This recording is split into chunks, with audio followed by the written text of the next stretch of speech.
Okay, I got a question, especially for my Destiny players out there. Is it feeling like it's just a little too good to be true? And I'm not really talking about the optics or like how the internet feels about the game. Those are different conversations, but I'm talking about Bungie's reception to the players. These dudes have been extremely active on social media, vigilant with the feedback. They've been addressing it quickly, disclosing how they plan to go about it, when we can expect changes. And yes, although they tried some dumb, insidious pricing model on launch, where you have to buy more than you actually need to get the things that you want. Like what a lot of other live service games are doing, that very scummy practice. They addressed it a day after the players had brought this up to their attention, and it was taken care of within a week. But there has been, I want to say, an air quote, mythical number going around. And apparently the source that people are getting this number from has been pretty accurate in his estimation of a little over 200 million that Sony has spent on the development of Marathon since their $3.6 billion acquisition. And so what does this mean exactly for both us as players and for the game? Well, it seems that for one, Bungie is incredibly efficient when their back is against the wall. And so that could partially inspire some of their behaviors lately. Like I've been seeing online, before this game came out, a lot of the horror stories of how Bungie was handling Destiny 2's live service and how they were, I guess, treating the players, whether it be corporate or the developers, doesn't exactly matter. But I guess in this context, neither of those things seem to be getting in the way of Marathon's handling of this live service. And by continuing to build this goodwill dynamic of players addressing feedback that they have with the game and developers being incredibly communicative, saying this is what we're doing, we hear you, we're looking at it, here's what we can expect.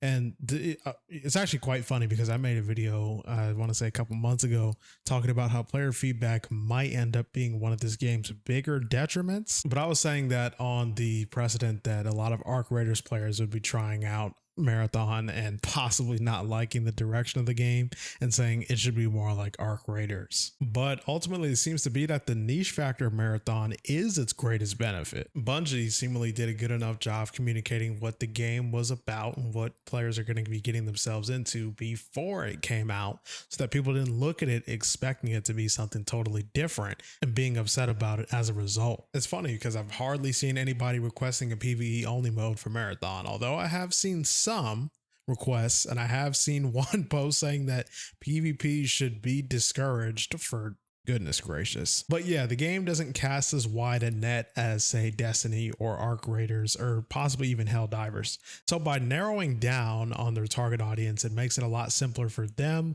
to sift through feedback to understand the community sentiment around the game, how they're feeling about it, and in turn creating patches and moving the game forward in a direction where people are actually more satisfied.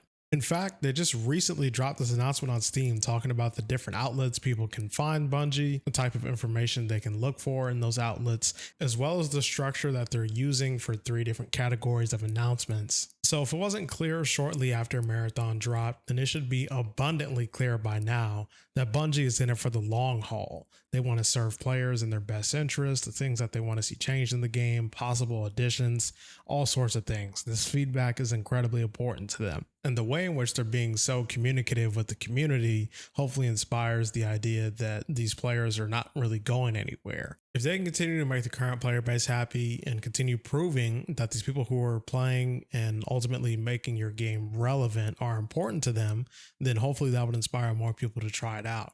And of course, by this point now, it is not really up to anybody how long this game stays around except for Sony.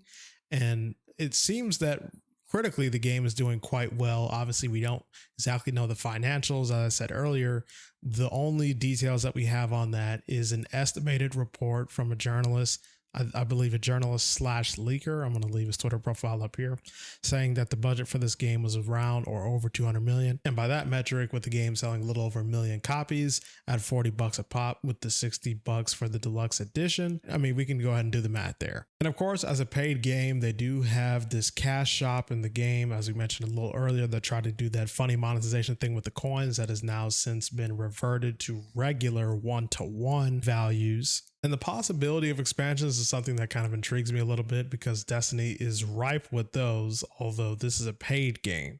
So they probably wouldn't be treating it the same for the most part. And what would they be expanding on? Would it be maps? Would it be different types of quests, different types of experiences with the game? Maybe instead of being just an extraction shooter, they unlock a whole different type of, maybe it turns into an arena game, some other shit like that. Granted, they've been building this foundation over the past 30 years and are now starting to expand on it with this new marathon. Who really knows what they plan on doing with the future of this game, to be completely honest. Maybe developing it into different modes is obviously a bit extreme, but all of the upcoming updates, at least according to them, are going to be free to access for all players of the game. So with that in mind, I guess it makes perfect sense as to why they're making sure they're polishing this core experience as much as they can. Because at this point, if they try to hook people back in with $20 to $40 expansions of the existing paid game, it's probably not going to go too well. But all in all, it does seem like they have been doing a pretty solid job handling this game so far. But basically just wanted to pop on here and say that real fast. Soon going to be doing some upcoming cinematics. I've got a marathon cinematic coming up and an Arc Raider cinematic coming up. Going to be talking about PvE players and talking about Bungie's undersold presentation from the Vidoc. The Vidoc was good to get people familiar with how they made improvements from the alpha, but once you actually play Marathon, it is incredibly clear the game is so much more than what the Vidoc made it out to be, at least in my opinion. If you enjoyed the video, be sure to leave a like, subscribe with the bell so that you don't miss anything upcoming, and be sure to leave your thoughts in the comment section below. I'm interested to read them. Thank you.